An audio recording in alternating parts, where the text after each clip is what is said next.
ঢাকাই সিনেমার আলোচিত নায়িকা পরিমণি কাজের চেয়ে ব্যক্তিগত জীবন নিয়েই বেশি আলোচনায় থাকেন। সম্প্রতি গৃহকর্মীকে মারধরের ঘটনায় আবারও খবরের শিরোনাম হয়েছেন তিনি। পিঙ্কি আক্তার নামের পরিমণি সেই গৃহকর্মী নায়িকার বিরুদ্ধে থানায় সাধারণ ডায়েরি করেছেন। পিঙ্কির অভিযোগ, পরিমণির 1 বছরের দত্তক কন্যা সন্তানকে খাবার খাওয়ানোকে কেন্দ্র করে তাকে মারধর করা হয়েছে। আর তিনি সংবাদ মাধ্যমের সামনে বিস্ফোরক কিছু তথ্য প্রকাশ করেছেন। একাধিক ভিডিওতে এক সাক্ষাৎকারে তাকে বলতে শোনা গেছে, পরিমণি আর শেখ সাদি একসাথে এক ঘরে থাকেন, এক থালায় খাওয়া দাওয়া করেন। গায়কের হাতে নায়িকা মারধরও খান।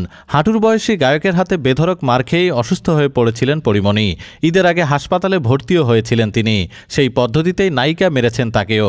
তবে এখানেই থেমে থাকেননি পিঙ্কি। তিনি সরাসরি বলেন, শুধু শেখ সাদি নন, পরিমণি একাধিক পুরুষকে সঙ্গ দেন।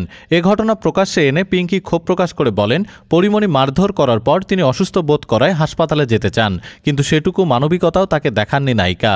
নিজেকে বাঁচাতে পিঙ্কি বাধ্য হয়ে জরুরি পরিষেবায় ফোন করে পুলিশের সাহায্য চান।